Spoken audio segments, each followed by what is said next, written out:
नमस्कार दोस्तों। आज की इस पावन वीडियो में हम आपके लिए लेकर आए हैं अपरा एकादशी व्रत की महिमा, इसकी कथा, पूजा विधि और कुछ ऐसे महत्वपूर्ण नियम जिनका पालन करने से भगवान विष्णु की विशेष कृपा प्राप्त होती है। तो वीडियो को अंत तक ज़रूर देखें और चैनल को लाइक और सब्सक्राइब करना ना भूलें। भगवान श्री हरि विष्णु को समर्पित अपरा एकादशी ज्येष्ठ मास के कृष्ण पक्ष में आती है। धार्मिक मान्यताओं के अनुसार इस व्रत को करने से मनुष्य को अनजाने में हुए पापों से मुक्ति मिलती है। अपरा का अर्थ होता है अपार, इसलिए ऐसा माना जाता है कि ये व्रत अपार धन, पुण्य और यश प्रदान करता है। साल 2026 में अपरा एकादशी की तिथि 13 मई को पड़ रही है। एकादशी तिथि 13 मई को दोपहर 1:29 तक रहेगी।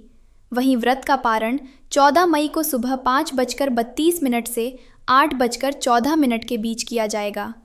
पुराणों के अनुसार एक समय धर्मराज युधिष्ठिरा ने कृष्ण से पूछा, हे माधव, ज्येष्ठ मास के कृष्ण पक्ष में आने वाली एकादशी का क्या नाम है और उसका क्या महत्व है? तब भगवान श्री कृष्ण बोले, हे युधिष्ठिर, ये एकादशी अपरा एकादशी कहलाती है। इसका व्रत करने से मनुष्य के बड़े से बड़े पाप भी नष्ट हो जाते हैं और उसे मोक्ष की प्राप्ति होती है। प्राचीन समय में महिध्वज नाम का एक धर्मात्मा राजा था। उसका छोटा भाई वज्रध्वज अत्यंत क्रूर और ईर्ष्यालु था। वो राजा की लोकप्रियता से जलता था। एक रात उसने छलपूर्वक अपने ही भाई की हत्या कर दी और उसके शव को पीपल के पेड़ के नीचे दबा दिया। अकाल मृत्यु के कारण राजा महिध्वज को प्रेत योनि प्राप्त हुई और वो उसी पीपल के वृक्ष पर भटकने लगा। वहाँ से गुजरने वाले लोगों को परेशान करता और दुखी रहता। एक दिन महान तपस्वी ऋषि धौम्य वहाँ से गुजरे। अपने तपोबल से उन्होंने उस प्रेत की पूरी कथा जान ली। दयालु ऋषि ने अपरा एकादशी का व्रत और अनुष्ठान किया और उसका समस्त पुण्य राजा को अर्पित कर दिया। व्रत के प्रभाव से राजा महिध्वज तुरंत प्रेत योनि से मुक्त हो गया। दिव्य विमान प्रकट हुआ और वह भगवान विष्णु का स्मरण करते हुए वैकुंठ धाम को चला गया। भगवान श्री कृष्ण कहते हैं कि जो भी श्रद्धा और निष्ठा से अपरा एकादशी का व्रत करता है, उसे अनेक तीर्थों के पुण्य के समान फल प्राप्त होता है। अब जानते हैं अपरा एकादशी की पूजा विधि और नियम।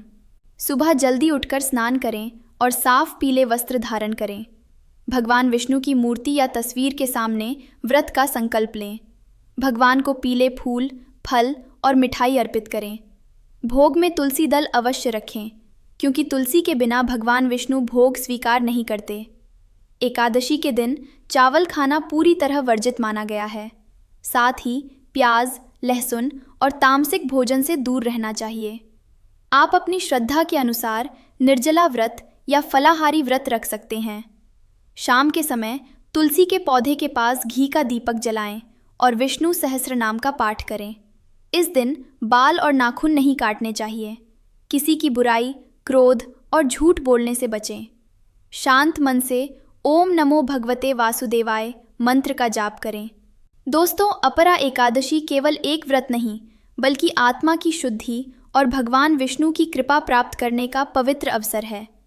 अगर आप भी भगवान विष्णु का आशीर्वाद पाना चाहते हैं तो इस एकादशी का व्रत श्रद्धापूर्वक अवश्य करें।